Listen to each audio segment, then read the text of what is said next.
Hello, good afternoon. Welcome again to my channel. I'm Thomasin PA2066. Today is 14th of October 2022. I would like to do a presentation recording for the NAPIC report first half 2022. Some of the highlights on the recent performance of the property market. You can see the backdrop is my website, estateagentexam.com. You can see other websites as well. This is the website for contract2you.com, a website for ranking of property by comparative index.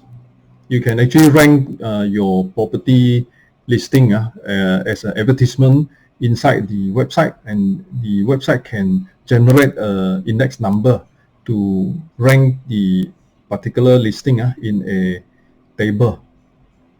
Let me show you another website. This is a website on findway.info, a website on community of agents with the geo-linking of businesses. Quite an interesting way of linking business to business. And last but not least, this is a website for My Real Property Online, a collection of my videos and write-ups, as well as some listings. So let me begin this afternoon's presentation on the report of first half performance of 2022 by NAPIC. Hi, welcome to my channel. I'm Thomasin PA2066. Today is 14th of October 2022. 101 video already. So this topic on NAPIC first half 2022, what to expect. Earlier on, I have done video on NAPIC figures for 2020, 2021. And latest release of the NAPIC figures is the first half, the 6 months of January to June for 2022. So let us dive in to these figures and see our main issue is how are we recovering from the COVID situation for the last few years, 2018 to 2022 now. Let me begin. So this is the NAPIC report, Laporan Pasaran Harta Separuh Pertama. So this is the property market report first half of 2022, how it looks like. So what are the key information in the first half of 2022? So on the general, you can see that the overall volume and overall value transaction from first half of 2018 to first half of 2022. So it's a very clear sign of V, a V sign. So that means we have actually came down during the COVID time, 2020. If you look at the curve, if the line supposed to draw straight, the line supposed to go straight from 2018 to 2022. So likely, if you are looking at the bar supposed to be quite clear on the straight line. But then because of COVID, it dips. It has dipped from 2020 to 2021, and the recovery is like that. So now, before I continue, although you can see both are V, the V is a bit difficult to understand if you see the V shape. But if you see the bar, then you can understand the V. So what the line is showing is the changes between the bars. So if the bar changes a lot, then the line amplify that drop. So if you can see, it changes a little bit and then it drop a lot. So when it drop a lot, it's amplified by the line. So the line is supposed to amplify the changes in between the bar. So if the bar doesn't change, the line would go straight, flat. So if the line shows a dip, that means the bar actually changes a lot. If the line actually go up, upside instead of the down, then that means the changes is positive. If go down means the changes is negative. If you look at the V, the changes being V means that during the time when it dipped, the V, the market suffered a loss of market, a loss, a worse performance. So if you are comparing this year and last year, then you can see that if the line is a straight line, flat, that means there is no change. If the line dips, that means you are doing worse than last year. If the line goes up, that means you improve a lot more than the last year. So this is how you interpret the line. So from the first instance, we see the line to see what actually has affected the market over the last 4 years, 2018 to 2022. So you can see that the 4 years we had a dip. That means market suffered during the COVID time, of course. Then the below chart 3 and chart 4 are the distribution of the various subsector, they call it subsector. So the subsector here, residential, commercial, land, industrial, agriculture. So one is by value, one is by volume. And in my earlier presentation also, I have given the analysis by value, being the reason that we are paid to a commission or a professional fee based on the value. So the value is to us as a negotiator or estate agency practitioner, the value to us is an indicator of the professional fee that are supposed to be paid. So this is similar on the residential, the chart showing that the dip. So you can see climbing, and then dip, and then climb back again. So the performance has actually, if you just cross one line, I mean if there was no COVID, we should have just a straight line. So this is commercial, also similar, dip and then recover. So we have recovered to the previous time for 2018 to 2022. So we have recovered to our supposedly similar growth rate as in 2017 or 2018. Service apartment, so you can see also a V-shape. So all sectors and all subsectors, different subsector business all are subject to COVID because COVID is really impacting on the business. So new launches, like you can see, this is 2020 first half and now 2022 first half. You can see that the new launches are less. And these new launches being less probably also due to the reason that the last 2 years, people are worried about money investing into uncertainty. So there are less new launches. But of course, we also had oversupply for a while, and the reason of oversupply may have slowed down the new launches as well. So later on, we will see in the subsequent slides what are the conditions of overhang as well as those issues where supply and demand in certain area oversupply happen, and therefore new launches are now coming to less.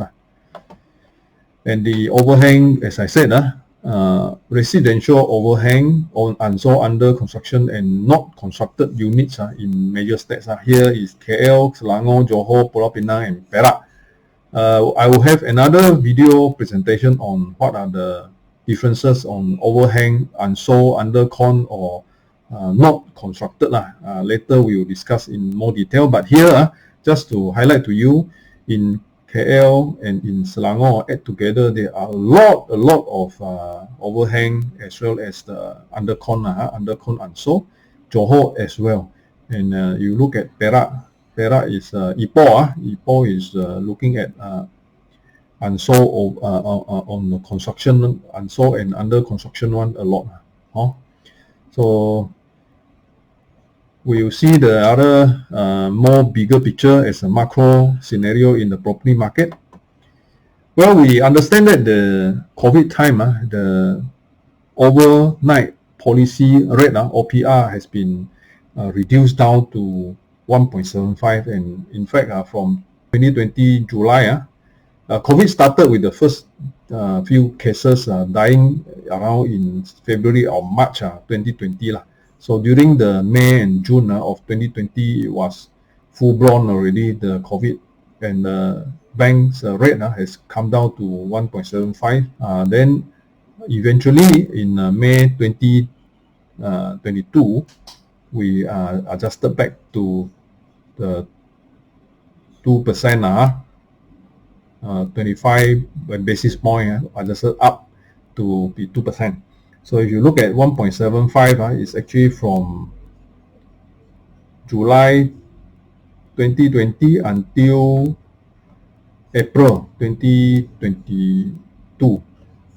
So it's more than 1 year. Not 1 year, more than 1 year. So, well, this may be a way to show you in a whole total picture. The curve, as I mentioned earlier, one is to show you the annual change, another one is quarterly change. So change means to amplify the differences in the bar. So there are three different color. One is the index point on the bar. Then you have the pink color a bit, which is peach color, annual changes, and then the blue color, which is quarterly change. The quarterly change is more sensitive. You can see more fluctuation. The yearly change is less sensitive. And then also the bar, which is the index. So index here is how much is the index point from 100 before. Like many years ago, it was 100 point, and now it has increased for the index point. This is Malaysian house price index, Malaysian housing price index. So index increase means that house price is going up. Index reducing is house price comes down. So the other thing is annual changes. So if it's changes is less, then it comes down. If changes is more, it goes up. And here the changes is quarter. So there is no change in quarter, it's flat. There is a change a little bit, it's going up, but then it's the negative change, it comes down. So you can see a few comes down, a few changes comes down. When there is a change and coming down a negative, it means that the pricing of the house actually go below its previous price. So we know that the OPR actually stayed at about 1.75 until the second quarter of 2022. So from July 2020 until 2022 May. So when the timing, if you look at it now, we have OPR increase. So looks like these changes would reflect, the house price index will reflect going up. So the general COVID time, the house price index generally stay low. So there was no increase in house price. In fact, some places there is negative. That means you are buying at an even cheaper price than before. So this is the residential property loan approval table. So look at 2011 until 2022, the loan approval becomes less. Banks are more stringent in giving out loans, as well as more people are unable to get job, and therefore eligibility for loan is not very positive. Similarly, for non-residential property, the rate of approval is actually much less, improving only first quarter of 2022. So it looks like this annual changes percentage by types. I want to highlight to you the first half of 2022 NAPIC figure has this chart, which is interesting. It has got four sector of color, of course, minus the dotted line. The dotted line is the total housing. That means all types together. That's why it's in the middle. Then on the top, which is the dark blue color one, is actually terrace houses. Then you have the high rise, which is more like a purple color, and then you have the green color, which is semi-D, and then the yellow color, which is bungalow. So the line shows that percentage changes means that if you actually have a positive change, that means you increase your price. Earlier was 100 ringgit, now become 110. Then you have a 10% increase. So you show the line here. So terrace house seems to have lesser reduced as affected by COVID. Terrace house is able to withstand the COVID pressure.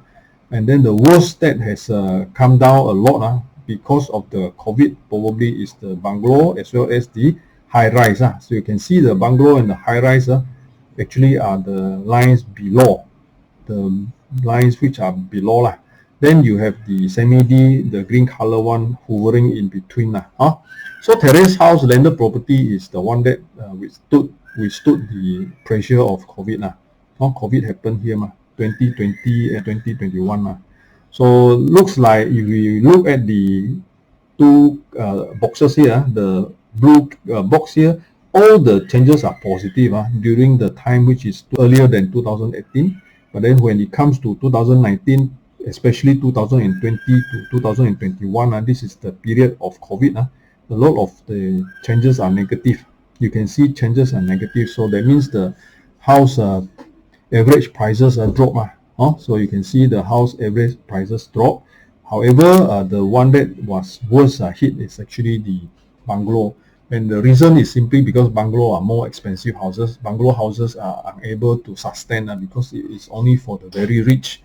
And similarly, also some of the higher price MED as well as the higher price high rise. But the terrace are able to sustain. Terrace houses are able to sustain. So this is a good chart to interpret differences in the investment if you want to choose which product to invest. So our conclusion this afternoon about first half of 2022 NAPIC figures is that we are looking at overall V-shaped recovery. So we have recovered from the COVID time. 2022 is definitely better than 2021. And the part that 2021 towards the second half of 2021, you already have clear off all the queue, all those transactions, completed all the transaction. So 2022 is in fact the fresh new one. So the fresh new one is able to show that are we actually on good footing or not, and it looks like we are able to sustain for the first 6 months of 2022. So first 6 months of 2022 recovery to first 6 months of 2021, which was on the recovery phase already anyway. 2020 was the worst time, so the first half of the 2021 actually already start seeing recovery and today, as we compare the first 6 months of 2022 to the first 6 months of 2021, we actually can see full recovery. However, the OPR rates and all these changes in the international worldwide inflation, as well as war happening in Ukraine and Russia and all the higher prices of things, we are unable to see very certain that this recovery phase, as well as with the economic political reason now with election coming. So anyway, we are seeing that the loan approval to the time of COVID was lower. In fact, more prudent way of approving loan, as well as maybe less people are able to buy because of loss of job and unemployment.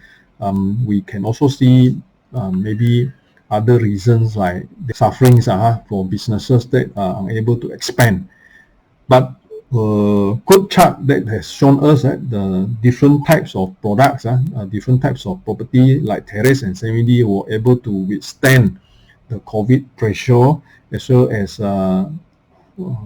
terrace are the one that actually did not see a lot of dip, whereas the biggest dip would see in detached lots, bungalow expensive detached lots, as well as the high-rise, expensive high-rise. So general public sentiment is watch and wait, and due to some of the other reasons that I mentioned earlier, which is about global inflation and war happening, fighting happening, unstable geopolitical reason, probably people are worried about a long-term commitment in buying up property. Thank you very much. I am Thomasin, PA 2066. This is my mobile number on display. I have a few websites. My Real Property Online is a website that collects all my videos and write-up, and also some listings. estateagentexam.com is a online self-study system for diploma in estate agency by the Board of Valuer, Appraiser, Estate Agent and Property Managers. Contract2you.com is a website I have designed for ranking of property by comparative index, IPI ranking. Findware.info is a community-based website for agents to list geo-linked businesses together. Abacus Real Estate is a simple to do website for listing of property. Thank you for visiting my video.